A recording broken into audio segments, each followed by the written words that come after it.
السلام علیکم۔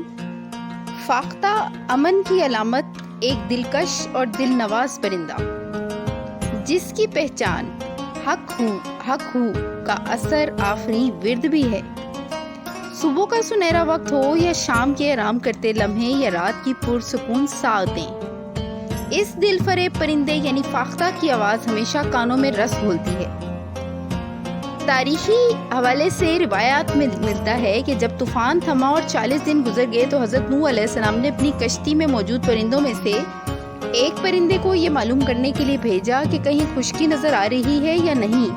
جب وہ پرندہ واپس لوٹا تو اس کی چونچ میں زیتون کی شاخ تھی، جو اس بات کا اشارہ تھا کہ زمین نظر آنے لگی ہے، رب کی زمین پر اس کا دور شروع ہو چکا ہے۔ کشتی کے سوار سب مسافر خشک زمین پر اتر کر نئے دور کا آغاز کر سکتے ہیں۔ تب سے فاختہ امن اور سلامتی کی علامت بن گئی۔ اس میں کوئی شک نہیں کہ فاختہ ایک شریف اور بے ضرر پرندہ ہے۔ اقوام عالم کے نمائندہ ادارے اقوام متحدہ کی پہچان بھی زیتون کی شاخ چونچ میں تھامے فاختہ سے ظاہر ہوتی ہے۔ فاختہ کی معصومیت یعنی بھول پن اس کی مثالی صفت یعنی خاص خوبی تصور کی جاتی ہے۔ فاختہ ایک نرم دل، امن پسند اور ہمدرد پرندہ ہے۔ بچپن کی یادیں انسانی زندگی کا اہم حصہ ہوتی ہیں۔ برسوں پہلے ایک کہانی کی صورت چھوٹی کلاس کی اردو کی کتابوں میں ایک واقعہ پڑھا تھا، جو کہ سب بچوں کو ہم پڑھاتے ہیں، اور وہ ہے احسان کا بدلہ احسان کہانی۔ اور اس کہانی میں اپنے یاد ہو اگر آپ کو تو ابھی بھی بہت سارے بچے پڑھتے ہوں گے کہ وہ چونٹی کو فاختہ جو ہے وہ پتہ گرا کر بچا لیتی ہے۔ تو فاختہ ایک ہمدرد اور نرم دل پرندہ ہے۔ اگر ماضی کی طرف نظر دوڑائیں تو آج سے 40-50 سال پہلے ہمارے گھروں میں کچے کمرے کو ہوا سے معمور کرنے کے لیے روشن دان ہوتے تھے، جو جون جولائی کے مہینے میں فاختاؤں کے گھونسلوں سے گھر کے آنگن میں موجود ٹالی، کیکر، آم، بیر، انجیر، نیم اور توت کے درختوں پر فاختاؤں کے آشیانے نظر آتے تھے۔ اسی طرح انار، امرود، مالٹوں کے جھاڑ میں بھی اس معصوم پرندے کے گھونسلوں اور بچوں سے آبادی رہتی تھی۔ فاختہ اور کبوتر ایک ہی نسل سے تعلق رکھتے ہیں، بلکہ اسے کبوتر کا بہت قریبی رشتہ دار کہا جاتا ہے۔ کبوتر اور فاختہ میں تمیز کرنے کا سادہ اصول یہ ہے کہ اس درجے کے چھوٹے اور درمیانی جسامت کے پرندے فاختہ کہلاتے ہیں، جبکہ بڑے کبوتر، دونوں فاختہ اور کبوتر خوبصورتی میں بے مثال ہیں۔ فاختہ پر پھیلا کر اڑان بھرتی ہے تو نظر بھی اس کی رفتار کی اسیر ہو جاتی ہے۔ جب فاختہ اڑان بھرتی ہے تو اس کے پروں سے پیدا ہونے والی سرسراہٹ ماحول کو خوش کر دیتی ہے اور نہایت دلکش محسوس ہوتی ہے۔ یہ سینکڑوں کلومیٹر کا فاصلہ ایک ہی اڑان میں کر سکتی ہے۔ فاختہ اگرچہ ایک پالتو پرندہ نہیں ہے، تاہم اسے گھروں میں پالا جاتا ہے۔ چڑیا گھروں میں اس کے جوڑے بڑے بڑے پنجروں میں قید رکھے جاتے ہیں۔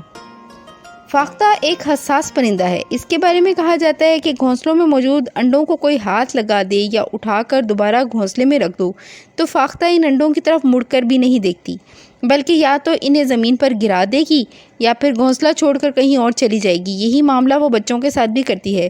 اگر آپ فاختہ کے بے پر بچوں کو ہاتھ لگا دیں یا ایک بار اٹھا کر واپس رکھ دیں تو ان بچوں کو گھونسلوں سے گرا دے گی۔ یہ بچے نیچے موجود جانوروں مثلاً بلیوں وغیرہ کی خوراک بن جاتے ہیں۔ گویا فاختہ اس معاملے میں اتنی حساس ہے کہ اپنی گھریلو زندگی میں مداخلت پسند نہیں کرتی۔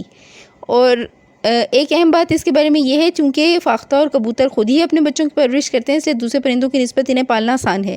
کبوتروں کے برعکس فاختاؤں کے بچے زیادہ عرصہ گھونسلے میں گزارتے ہیں، یعنی جب ان کے اچھی طرح پر نکل آئیں تبھی یہ گھونسلے سے باہر آتے ہیں۔ سانپ اور کچھ بڑے پرندے، عقاب، گدھ، الو اور چیل وغیرہ فاختہ کے دشمن ہیں۔ اس کی عمر زیادہ سے زیادہ 2 سال ہوتی ہے۔ پاکستان میں پائی جانے والی فاختہ کا رنگ خاکی اور بھورے کی آمیزش لیے ہوتا ہے۔ یہ رنگ گرمیوں میں ہلکا اور سردیوں میں تیز ہو جاتا ہے۔ سفید فاختائیں بھی یہاں بکثرت پائی جاتی ہیں، جو اس علاقے کا حسن بڑھاتی ہیں۔ نیوزی لینڈ میں فاختہ کی ایک منفرد قسم پائی جاتی ہے، اسے چیتوں والی فاختہ کہا جاتا ہے۔ پاکستان میں فاختہ کی ایک مشہور قسم نیل کنٹھ فاختہ پائی جاتی تھی۔ تقریباً 1 صدی پہلے تک کنٹھ فاختہ صرف برصغیر پاک و ہند تک محدود تھی۔ پھر کچھ مخصوص حالات کے تحت یہ پرندہ مشرقی یورپ کی طرف ہجرت کر گیا۔ وہاں سے یہ مغرب چلا گیا۔ 1950 تک یہ فاختہ برطانیہ پہنچ گئی۔ آج یہ آئس لینڈ اور ناروے جیسے سرد ممالک میں بھی پائی جاتی ہے۔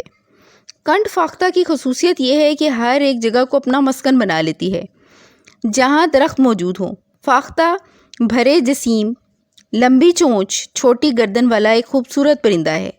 یہ درختوں میں بسیرا کرتا اور اپنا گھونسلہ بناتا ہے۔ مادہ موسم کے مطابق 2 سفید انڈے دیتی ہے۔ نر اور مادہ دونوں ان انڈوں کی حفاظت کرتے ہیں۔ عموماً یہ پرندہ بیج، پھل، کیڑے مکوڑے اور پودوں کے نرم حصے کھاتا ہے۔ اس کی آنکھیں چھوٹی چھوٹی اور گول ہوتی ہیں۔